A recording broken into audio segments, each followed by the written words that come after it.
মাননীয় মডারেটর, সম্মানিত বিচারক মণ্ডলী, শ্রোতাগণ, আমার প্রতিপক্ষ বন্ধুরা, সবাইকে জানাই আন্তরিক শুভেচ্ছা। ধন্যবাদ আমাকে এই মহান মঞ্চে কথা বলার সুযোগ করে দেওয়ার জন্য। বিতর্ক চলছে এবং আজকে বিতর্কের বিষয় নির্ধারিত হয়েছে সামাজিক যোগাযোগ মাধ্যমই শিক্ষার্থীদের পাঠ্যপুস্তক থেকে বিমুখ করছে। আমি এবং আমার দল এর পক্ষে অবস্থান করছি। ইতিমধ্যে আমার দলের প্রথম বক্তা সামাজিক যোগাযোগ মাধ্যমের ভয়াবহতার দিকগুলো তুলে ধরেছেন। আমি তার বক্তব্যকে সমর্থন জানিয়ে আমার আরও কিছু বাস্তব যুক্তি পেশ করতে চাই। প্রথমত বলছি, পড়াশোনা হচ্ছে ধৈর্য আর মনোযোগের ব্যাপার, কিন্তু সামাজিক যোগাযোগ মাধ্যম আমাদের হাতে এমন এক জাদুর খেলনা দিয়ে দিয়েছে যা আমাদের মনোযোগকে মুহূর্তেই কাটছে। ঘন্টার পর ঘন্টা আমরা রিল, শর্ট ভিডিও কিংবা চ্যাটিংয়ে ডুবে থাকি। এর ফলে পাঠ্যপুস্তকের অক্ষরগুলো আমাদের চোখে খুবই একঘেয়ে এবং বিরক্তিকর মনে হয়। রায়হান কবির বরাবর একজন ভালো ছাত্র ছিল। পঞ্চম এবং অষ্টম শ্রেণীতে জিপিএ 5 পেয়ে পাশ প্রাপ্তির পাশাপাশি ট্যালেন্ট ফুলে বৃত্তি পাওয়ায় তাকে নিয়ে তার বাবা মার প্রত্যাশার দিকটি ফুলে ভেবে অনেক বড় হয়ে যায়।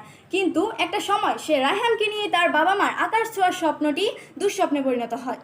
অতি সহজ সরল পিতামাতাকে বুঝিয়ে অর্থ জমিয়ে রায়হান একটি স্মার্টফোন কিনে। প্রতিপক্ষ বন্ধু সেই স্মার্টফোনটি তার জীবনের কাল হয়ে দাঁড়িয়েছিল।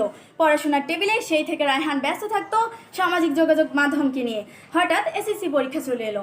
অতঃপর অপ্রস্তুত রায়হান পরীক্ষায় অংশগ্রহণ করলো।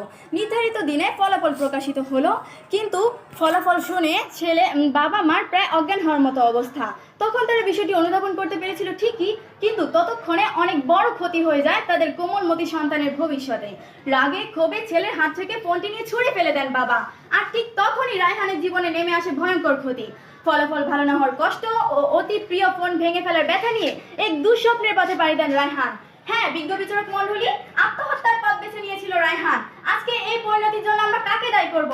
যে সন্তানটির বাবা মা চেয়েছিল ছেলেটি বড় হয়ে ডাক্তার কিংবা ইঞ্জিনিয়ার হবে, আজ এই সামাজিক যোগাযোগ মাধ্যমে প্রতি আসক্তি তার জীবন থেকে সবকিছু কেড়ে নিয়েছে।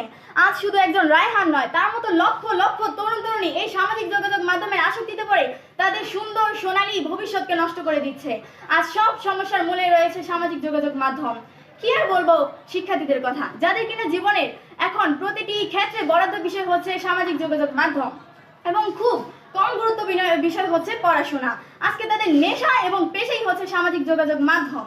আগে একটা সময় ছিল যখন শিক্ষার্থীদের জিজ্ঞাসা করলে তারা বলতো, আমি ভবিষ্যতে ডাক্তার, ইঞ্জিনিয়ার, পাইলট, লেফটেন্যান্ট কিংবা জজ, ব্যারিস্টার হব। আর সামাজিক যোগাযোগ মাধ্যম আজ আমাদের এমন এক জায়গায় নিয়ে এসেছে, আজকে যদি কোনো শিক্ষার্থীকে জিজ্ঞাসা করা হয় তুমি ভবিষ্যতে কি হবে,